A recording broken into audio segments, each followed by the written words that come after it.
Por que as pessoas querem sempre ter razão? Naruhodo. Bem-vindo ao Naruhodo, podcast para quem tem fome de aprender. Eu sou Ken Fujioka. Eu sou o Altair de Souza. E hoje é dia de quê? Fúteis e úteis. Altair, vamos para os recados da paróquia. Quais são? Número 1, vai no iTunes Store, dê 5 estrelas e faça o seu comentário. Isso aí. Número 2, indique um episódio do Naruhodo para alguém que nunca ouviu o Naruhodo ou mesmo nunca tenha ouvido um podcast. Vamos aumentar o tamanho de nossa podosfera. E número 3, Altair. O número 3 é sobre ajudar a manter o Naruhodo no ar, Altair. Isso aí. E para contribuir, basta usar o aplicativo PicPay e assinar o apoio mensal de R$15. São 2 Coca Zero, querido ouvinte. Uma para o Altair e uma para mim. E como assinante, além da nossa gratidão, você terá 3 coisas. 1. Você terá acesso ao grupo secreto no Telegram, ou seja, assinante pode conversar com a gente e com a comunidade de ouvintes assinantes. 2. Você terá vantagens especiais. Por exemplo, assinante recebe os episódios no grupo secreto do Telegram antes de todo mundo. E 3. Você receberá conteúdos exclusivos. Por exemplo, assinante recebe episódios que só são distribuídos no grupo secreto do Telegram. Então é isso.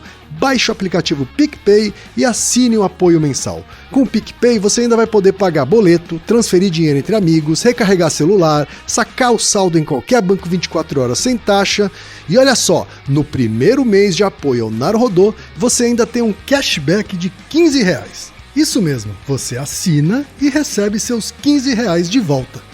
Tá? Agradecemos desde já e participem, por favor. É isso aí.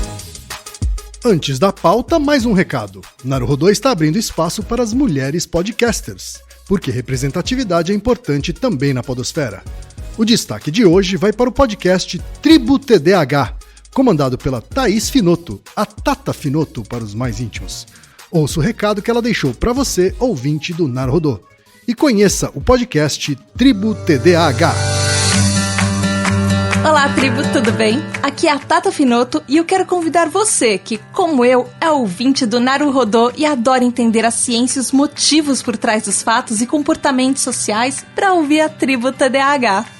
Nós somos o único podcast em português no mundo que fala detalhadamente sobre transtornos de déficit de atenção e hiperatividade, feito por mulheres podcasters que também têm TDAH. Vem entender sobre como funciona o cérebro humano, as particularidades do nosso transtorno e até sobre fatores que, aparentemente, ninguém atribui ao TDAH, como ser levemente desastrado demais, ter problemas com horário e mensuração de tempo, ser potencialmente mais criativo e até ter uma hipersensibilidade física e emocional acima da média. Eu estou te esperando lá na Tribo TDAH, no Spotify, Deezer e aplicativos de podcast. Beijos da Tata e bem-vindo à sua tribo! E chegamos ao momento Alura, querido ouvinte. Eu sei que nessa época de isolamento social a gente é bombardeado o tempo todo com lives, webinars, cursos, e embora o senso comum tente nos convencer de que estamos em home office, a verdade é que estamos sendo forçados a ficar em casa e tentando trabalhar em meio a uma pandemia. Então meu recado é, antes de mais nada, vá com calma e cuide de sua saúde mental. Dito isso, pode ser sim um bom momento para dar uma acelerada em sua carreira profissional. E é para quem estiver a fim de fazer isso que eu quero falar aqui da Alura, a maior plataforma de cursos online do Brasil.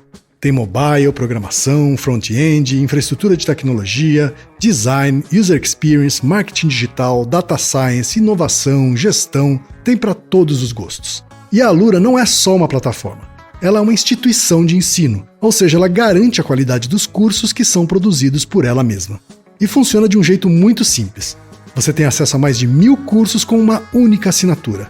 Agora a vantagem, ouvinte Naruhodo tem desconto de R$100. Mas para ter esse desconto, precisa acessar a seguinte URL, anota aí, alura.com.br/promoção/Naruhodo. Repetindo, alura.com.br/promoção/Naruhodo. Altair, temos pergunta de ouvinte, Altair. Mas hoje eu não quero responder. Tá teimando, é isso? Já faz 4 anos que toda vez eu tenho que responder essas mesmas perguntas e as pessoas não mudam. Hoje eu não quero responder, não. Tá teimosinho. Por que será? Vamos entender por quê. A pergunta, Altair, vem da Liane Oshima, que tem 34 anos, é designer gráfico de Curitiba, Altair. Uhum. Ela diz o seguinte: adoro vocês e o podcast, parabéns pelo trabalho. Dá pra ver e ouvir que fazem o podcast com muito empenho e dedicação. É isso aí, Altair. Obrigado, Liane. Obrigado. Ela segue, ela diz o seguinte: por que as pessoas querem sempre ter razão? Durante as eleições eu ouvia pessoas defendendo seu ponto de vista e parecia que tudo que elas queriam é ouvir alguém dizendo que estavam certas, pouco importando o conteúdo do que estava sendo discutido. Desde lá eu comecei a notar este mesmo comportamento em várias situações, até em discussões mais triviais como o final de Game of Thrones. Se alguém defende uma ideia ou opinião, ela precisa que alguém concorde com ela. Em alguns casos ficam pregando sua opinião de forma tão incisiva que acabam gerando uma briga. Enfim, não sei se eu fui muito clara, mas ultimamente acho que se você quer fazer uma pessoa feliz, não precisa dizer eu te amo, e sim você está certo. Muito bom. Né? Mas também tem uma pergunta, Altair, que é complementar a essa, tá?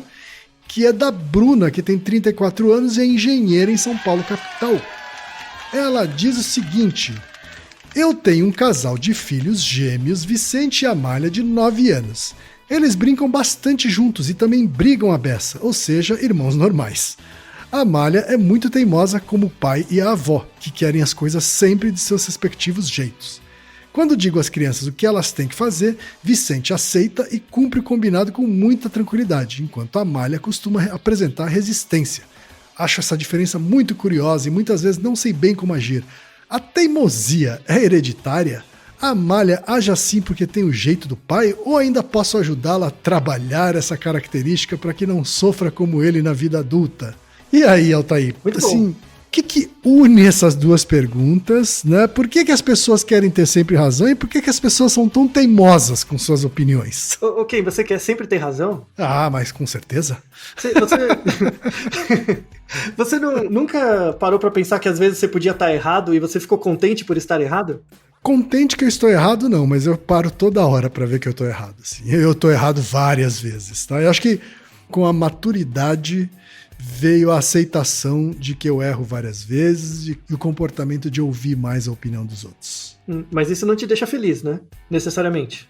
Olha, isso me deixava pé da vida quando eu era mais jovem. Uhum. E hoje, se não me deixa feliz, já não me deixa mais irritado. Ah, é uma coisa natural, então. Hoje já é bem mais natural. Se você acha que você mudou isso por conta necessariamente da idade, ou porque na época que você trabalhava muito diretamente em agências de publicidade era requerido que você tinha que parecer que tinha sempre razão?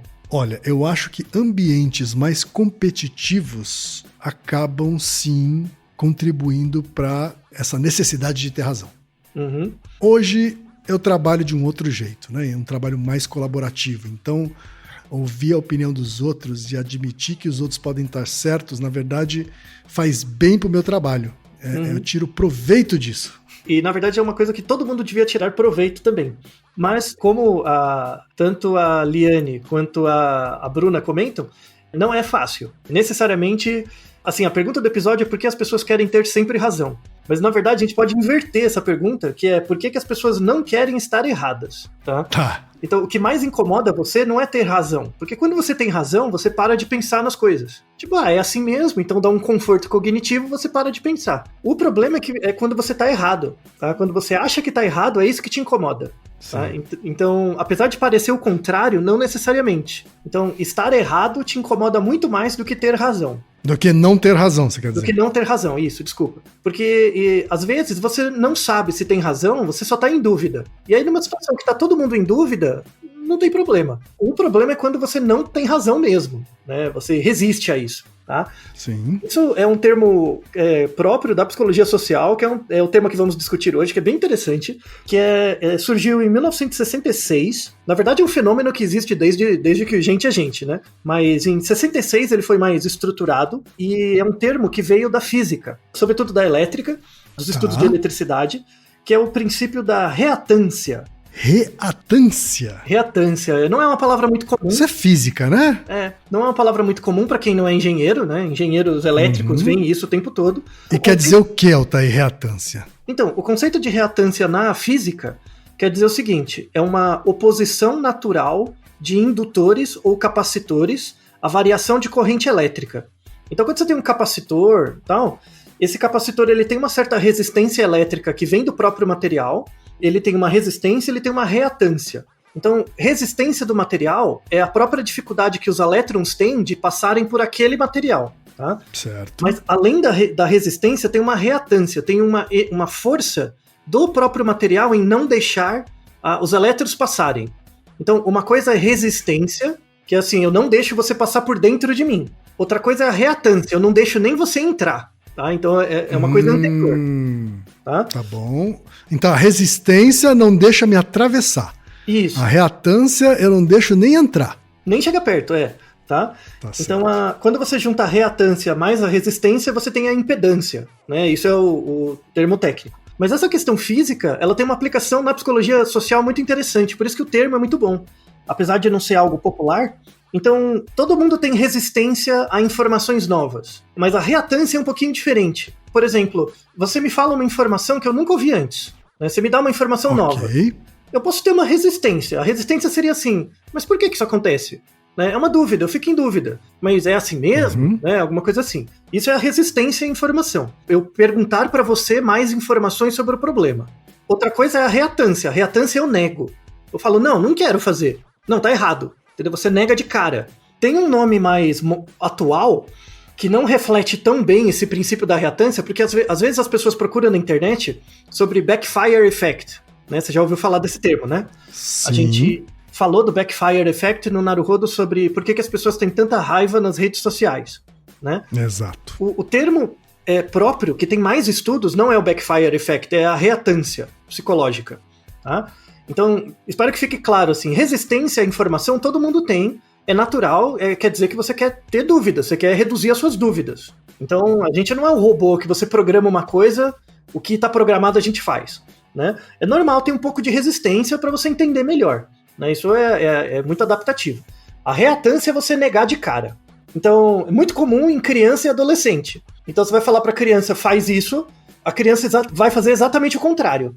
Tá? Ela falou, não quero fazer o contrário. Verdade. Muito comum em criança pequena, criança 2 anos, 3 anos, você vai falar, vai para lá, ela vai exatamente no caminho contrário. Alguns adultos também se comportam desse jeito, né? Totalmente. Na internet, totalmente. Totalmente. Na vida também. É basicamente a ideia de você ser teimoso. O que é a teimosia? A teimosia é uma aplicação prática do princípio da reatância. Porque uma coisa é você querer tirar dúvidas. Tipo, você me fala uma coisa, ok, eu acho que não é bom você fazer isso. Aí você me pergunta, por quê? Né? Aí isso é resistência. Até aí tudo bem. Outra coisa é eu te falar, acho que não é bom você fazer isso. Eu falo, não, agora que eu vou fazer mesmo. E você não liga, sabe? Você não liga e faz o contrário. Então é importante separar essas duas coisas, tá?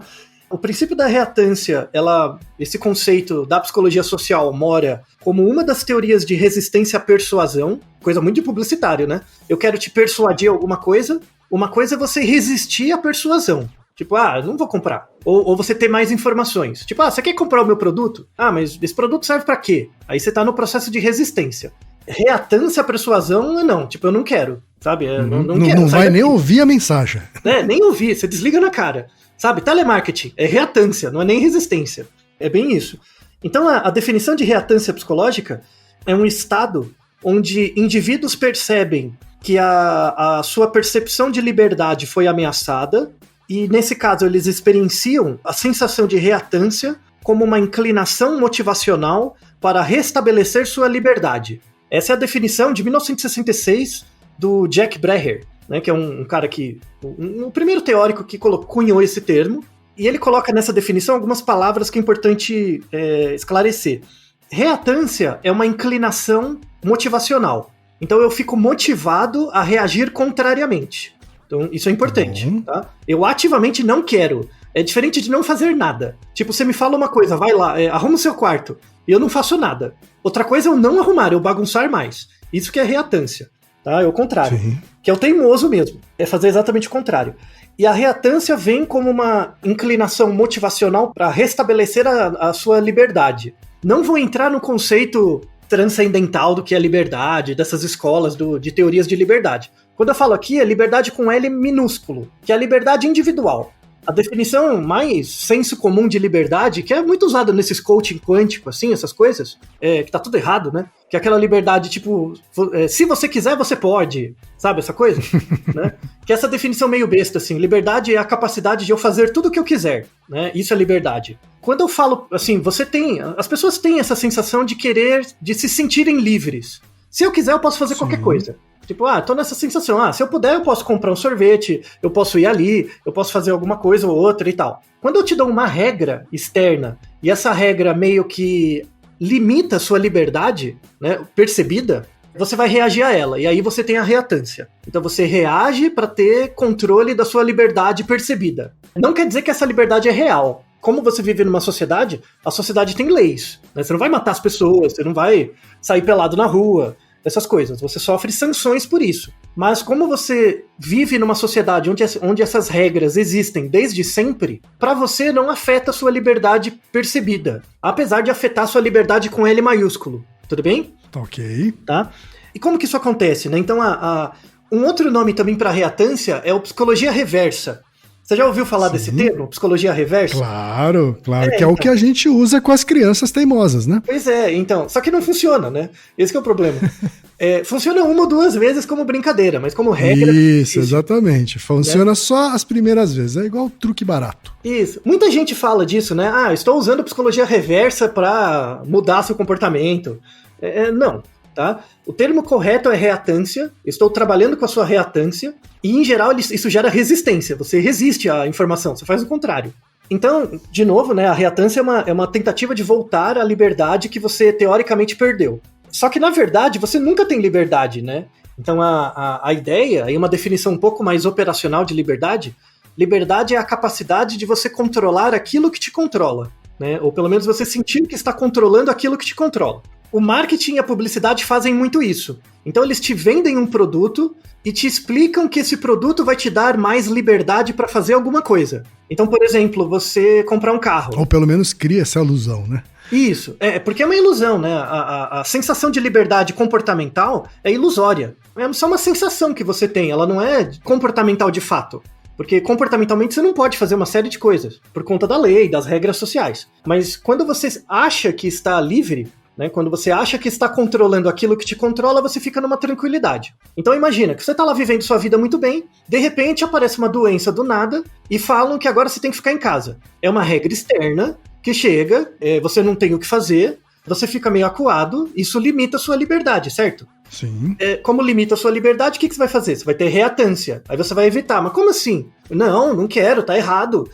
Os estudos estão errados, as pessoas estão mentindo. Eu tenho o direito de sair sim, aí sai. Aí fica doente. Uma coisa importante dos estudos de reatância é quando ela é muito forte nos indivíduos, os indivíduos vão contra os seus próprios interesses pessoais, às vezes. Sim. Então, esse conceito de reatância, ele é muito comum para explicar, por exemplo, a não aderência a procedimentos médicos, a evitar comportamento de risco, e é muito comum em criança e adolescente, né? Por que será? E aí a gente tem, né? Você lembra como quando você era adolescente, você teve vários momentos de reatância, que seus pais, por exemplo, falaram uma coisa para você sabe que fazia sentido, mas você se sentiu tolhido porque ele te deu uma regra, e aí você faz o contrário e se ferra. É basicamente isso. Basicamente, hoje em dia a gente tá vendo muito adulto fazer a mesma coisa, né? Sim, então, quanto mais complexa a sociedade, mais regras de fora para dentro você tem que introjetar mais rápido. Então, esse comportamento agressivo nas redes sociais, ele é muito exacerbado por princípios de reatância. As pessoas querem, entre aspas, resgatar a sua liberdade comportamental, né? Então, isso é bem, bem interessante.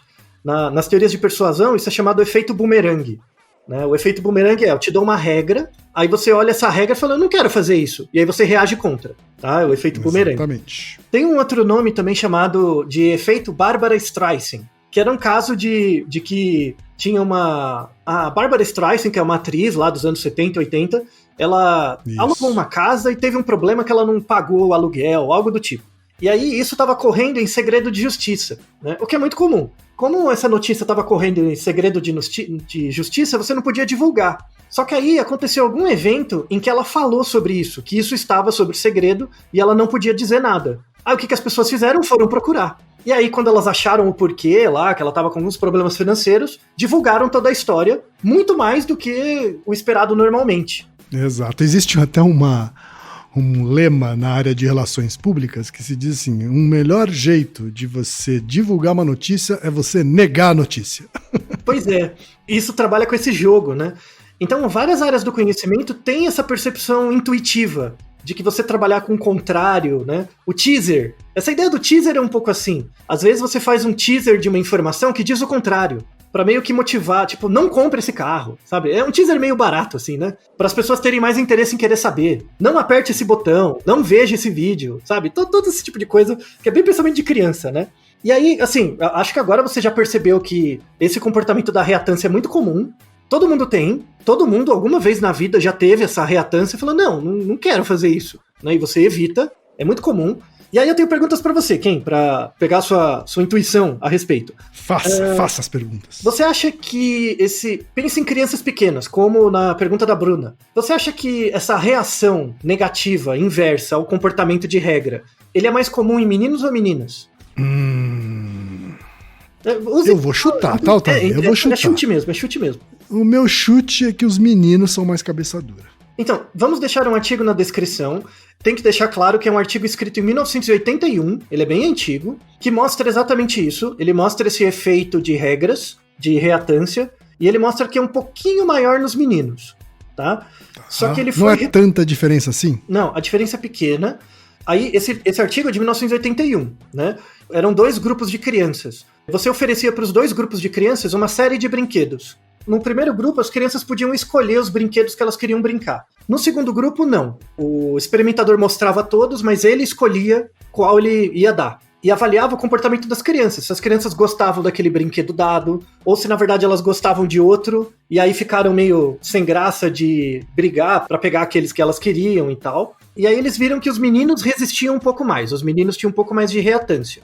E como esse artigo de 81, ele é mais antigo, ele foi reproduzido depois em 2009. E aí se mostrou que em 2009, na verdade, esse efeito tende ao nulo.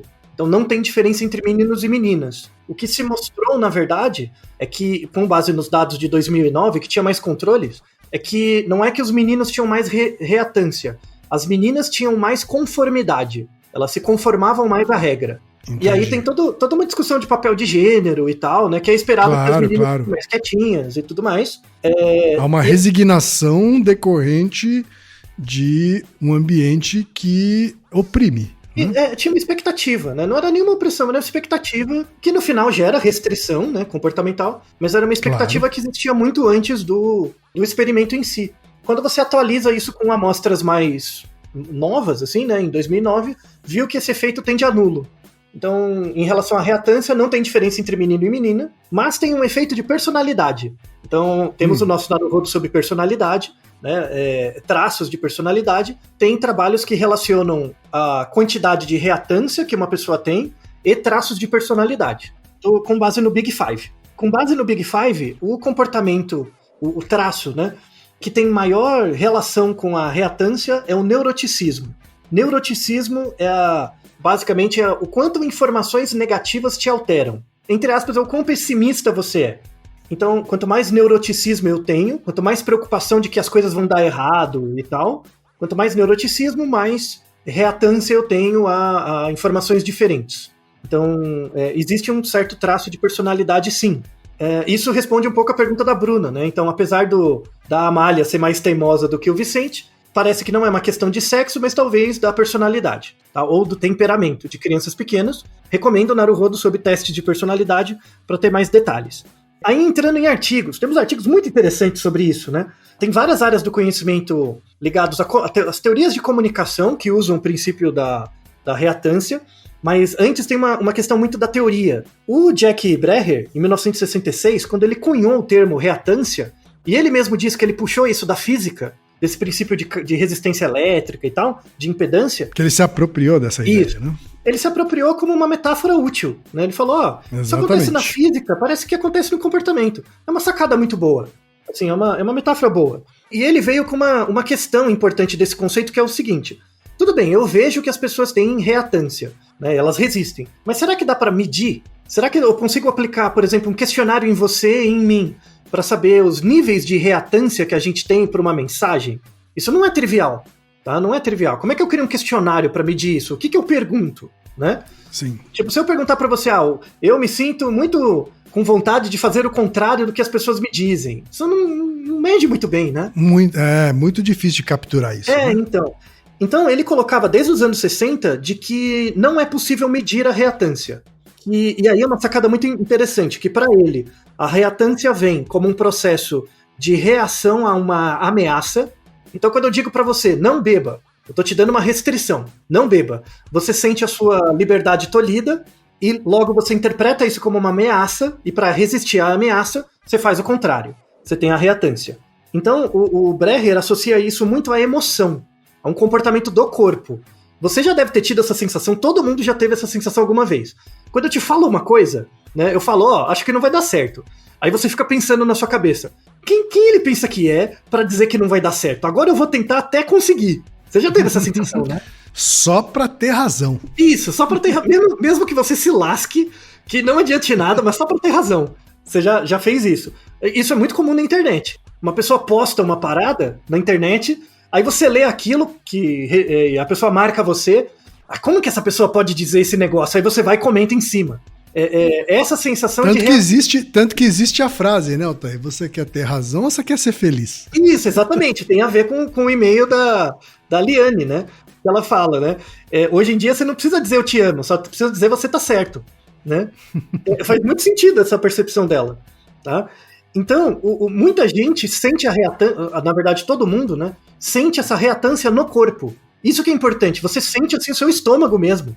Eu falo, que esse desgraçado pensa o que é pra dizer que eu não posso fazer? Agora que eu vou fazer mesmo. As crianças pequenas sentem isso no corpo mesmo. Os adultos também. Principalmente você na internet comendo Cheetos jogando videogame, né? Pense um povo que tem reatância, é gamer. Ai meu Deus, o jogo não acabou do jeito que eu esperava. Bem-vindo ao mundo, doutor. Felicidade, bem-vindo ao mundo adulto. Basicamente assim, gamer é um cara que tem muita reatância. Assim, muita. E é por isso que é um grupo Porque é um adolescente barbado, né, Altair? Isso, amadureceu tarde, né? Tá amadurecendo tarde. Nossa máxima, né, no Naruhodo, as crianças não são pequenos adultos, mas os adultos são crianças grandes. Crianças grandes são crianças que têm muita reatância. E aí a reatância alta vem de uma má regulação das emoções. Isso é o princípio do Breher, né, quando ele descreve. Temos o Naruhodo, que é o Naruhodo sobre emoções, que a gente gravou, que a gente mostra que a diferença entre emoção e sentimento, né? E as emoções estão necessariamente no corpo. Você sente raiva, porque eu te falei uma coisa, você se sente ameaçado, e aí você quer fazer o contrário. Então você sente primeiro no corpo, depois se comporta. Essa é uma teoria do porquê que a gente tem essa reatância. É uma reação à restrição comportamental que a gente tem. Uma boa teoria, né, Altair? Uma boa teoria. É uma boa teoria inicial. Mas surgiu uma nova teoria depois, 10 anos depois, mais ou menos, nos anos 70, que é do Dillard e do Shen, que eles acham que dá para medir reatância. Então a linha deles que desenvolveu os questionários. Hoje você tem vários questionários que tentam medir reatância. Eu deixei alguns na descrição. Eles são usados em áreas, sobretudo, de psicologia da saúde, de epidemiologia e tal, né, de saúde pública, esses questionários. Tem um, por exemplo, que ele examina reatância em adolescentes em relação a propagandas com álcool e cigarro. É a área que usa muito comunicação de risco, usa muito esses questionários, mas esses questionários não são baseados na teoria do Breher, né, de 66. São baseados numa teoria do Dillard e de Shen, que tem o mesmo nome, né, eles conversam, mas esses caras, eles acham que dá para medir reatância, e reatância não é uma emoção, ela é um sentimento, na verdade. Então, rapidamente, qual a diferença entre emoção e sentimento? Emoção você sente no corpo. Mesmo que você não saiba nomear, você sente no corpo. Você sente aquela raiva, eu te falo um negócio, falo, ok, não faz isso. Você sente aquela raiva, você às vezes nem percebe que é porque eu te falei, ou seja, você está tendo a emoção da reatância. Sim. O sentimento é quando você consegue nomear. Então você sente aquilo no corpo, depois você fala, eu tô sentindo reatância mesmo. Então você pode medir. Quando uma sensação do corpo vira um sentimento, em teoria dá pra medir. E é isso que o Dillard e o Shen falam. A reatância não é tão básica assim. Ela depende da linguagem, ela depende da cultura. Então deve dar pra medir essa sensação de psicologia reversa, sabe? Do efeito da psicologia reversa. E aí eles criaram vários questionários, tá? Tem um monte. Tem muita discussão, tem até uns questionários legais sobre isso, mas a grande diferença nas teorias de reatância é uma que associa ela com um sentimento, então dá para medir, e se uma coisa é um sentimento, logo isso é regulado pela linguagem e regulado pela cultura. Esse artigo que eu deixei na descrição com base na Coreia do Sul é muito legal, porque ele mostra que tem um questionário específico para culturas coletivistas, como a cultura coreana, chinesa, japonesa. Então, culturas coletivistas, onde o grupo importa muito mais que o indivíduo, a reatância que o indivíduo experiencia é de um jeito. Se eu pegar Estados Unidos, Brasil, que é mais individualista, é menos coletivista, o questionário é outro. Tem que ser diferente. É bem interessante, assim, né? Agora, eles conseguiram estabelecer um questionário porque eles estão medindo o resultado da reatância. Isso, como as pessoas experienciam a reatância. Isso, o resultado comportamental não é. Exato, porque a gente já tinha visto que medir a reatância em si é muito complicado com o questionário, né? Agora, o que eles foram é medir o resultado da reatância e fazer uma relação com isso. Né? Isso, muito bem. Então, na verdade, assim, a grande discussão teórica por trás disso, né, do porquê que as pessoas querem ter sempre razão, quando você pega essa pergunta, por que as pessoas querem ter sempre razão? Na verdade, elas querem evitar a reatância. Então, elas não querem estar erradas. Não é que elas querem ter razão, elas não querem estar erradas. Elas não querem ser desafiadas. Porque quando eu te digo... dá no mesmo, né? Que dá no mesmo, né? Você querer não ter razão é não querer estar errado também. Isso. Né? Mas o importante é assim, quando eu digo que você está errado, né, não faz isso te gera uma sensação de ameaça. E aí você reage a isso. Esse é o mecanismo, na verdade. Porque a gente fala assim que, geralmente, essa pessoa sempre quer estar certa, ela é muito egocêntrica, né? Ela é muito egoísta. E às vezes não é. Às vezes a sua reatância muda conforme o contexto. Então, a pessoa ela não é egocêntrica sempre. Às vezes ela é egocêntrica para alguns assuntos e não para outros. Que são os assuntos nos quais ela faz questão de estar certa, né? Isso, ou que para ela tem muito valor, assim, é muito pessoal, né? E é legal porque isso desconstrói alguns conceitos clássicos da psicanálise, por exemplo, como o conceito de resistência, né?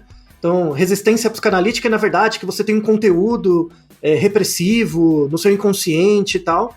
Na verdade, a teoria da reatância, ela meio que dá uma atualizada. Não é que você resiste, é que, na verdade, a reatância diz muito sobre como você é. Não é sobre o que você está escondendo, mas diz sobre o que você acredita.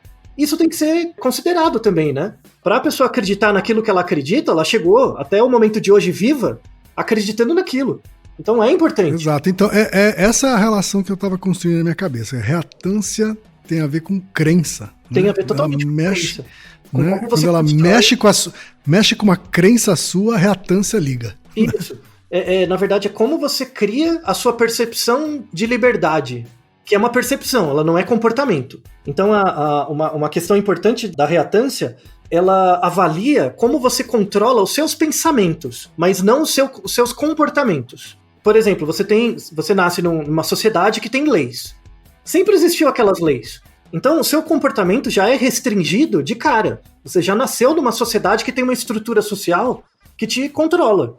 Então, seja nos papéis de gênero, seja nos papéis étnicos, seja nos papéis de trabalho, de região, do que quer que seja. Tá? Você não tem controle sobre isso, né?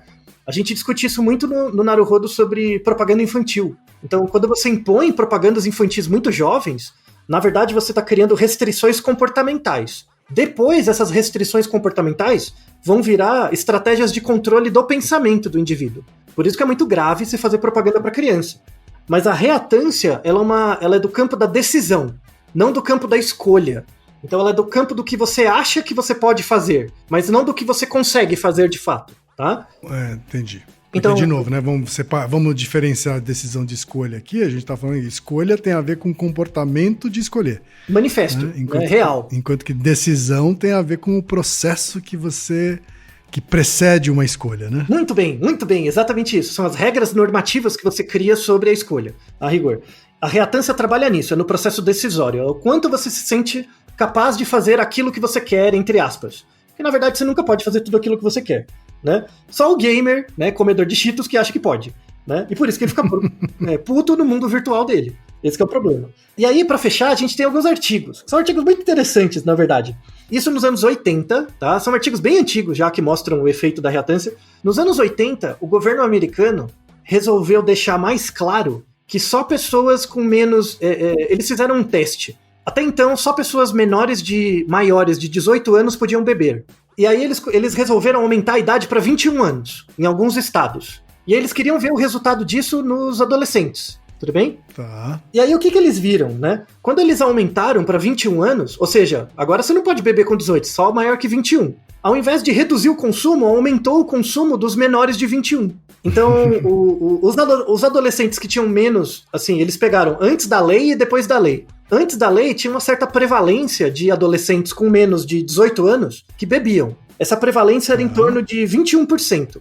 20%, alguma vez, né? Alguma vez na vida, com menos de 18 anos, eu bebi. Quando eu aumentei para 21 anos, ou seja, eu impus uma regra, esse consumo médio subiu de 21% para 37%.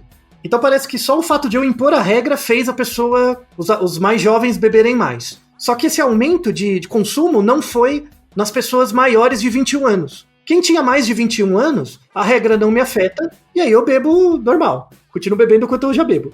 E isso afetou quem era mais jovem. Então foi bem interessante mostrar que você impõe uma regra, na verdade aumenta o consumo. Isso também é válido para cigarro, principalmente com o adolescente. Adolescente é a área que a reatância é maior, né? Você está criando muitas noções de valor, e aí a reatância é maior. Então tem artigos que mostram isso com cigarro e álcool, né, em adolescente principalmente.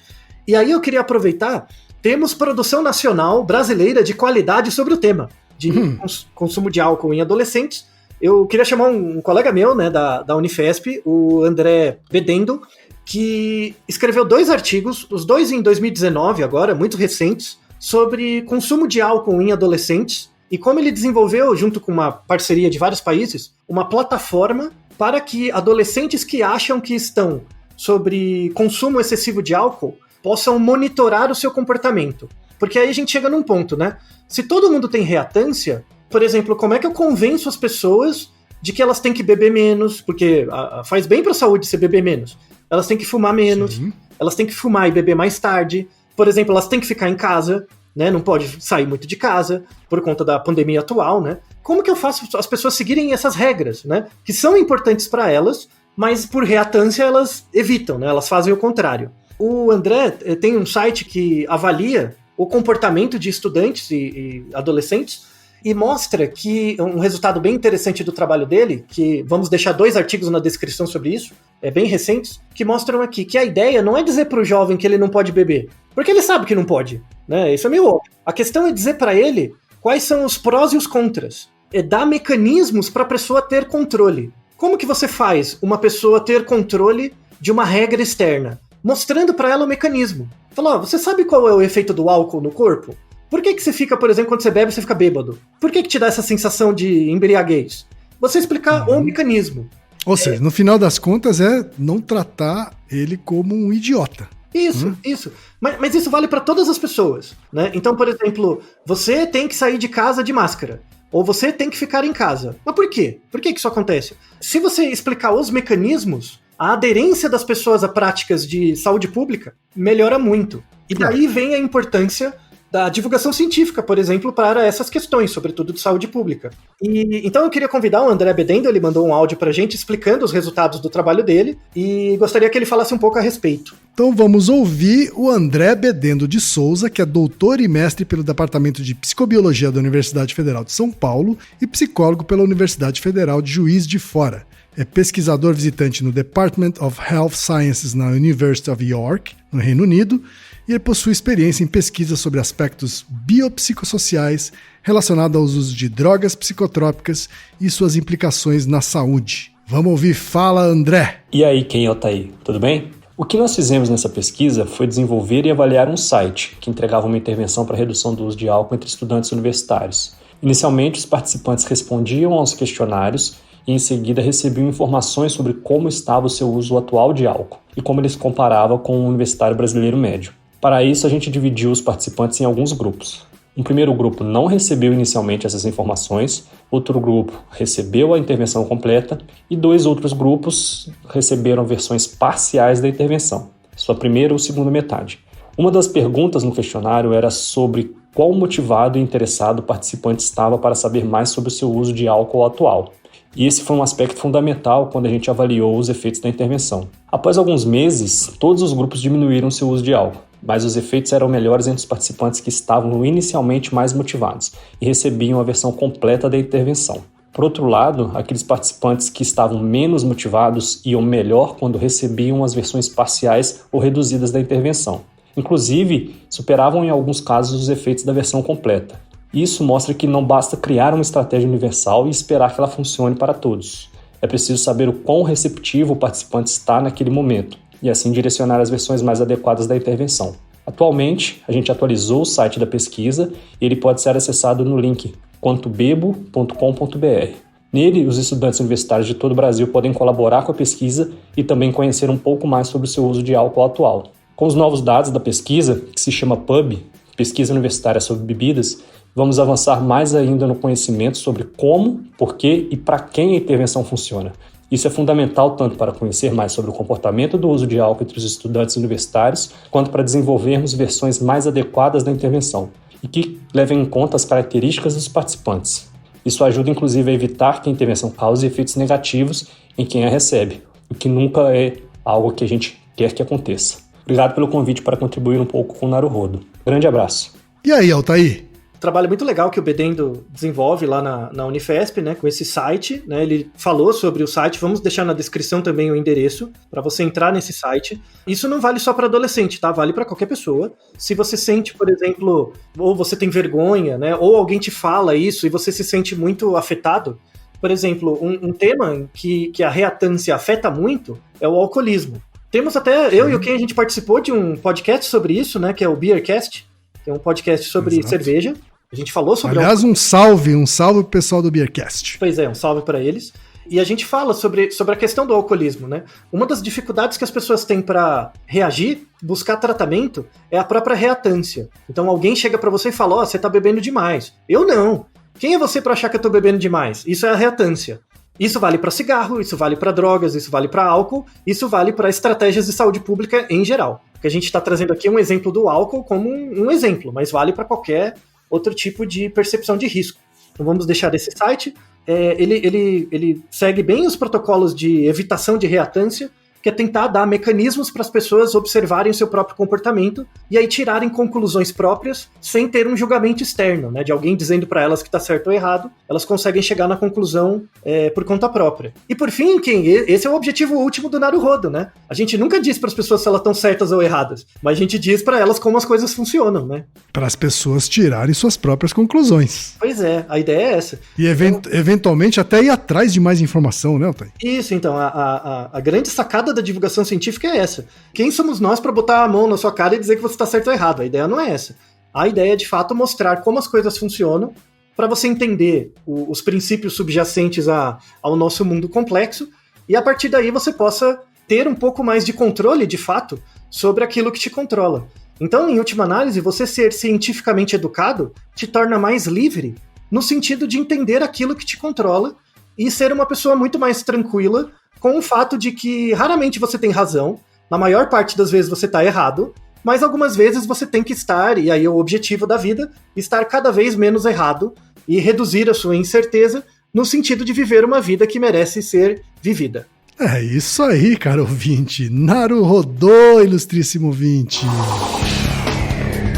E você já sabe, aqui no Naruhodo, quem faz a pauta é você. Você tem alguma pergunta pra gente ou quer comentar algum episódio? Escreva pra nós. podcast@naruhodo.com.br. Repetindo? podcast@naruhodo.com.br. E lembre-se, mande nome completo, idade, profissão e a cidade de onde você está falando. É isso aí. Naruhodo. Esse podcast é apresentado por b9.com.br.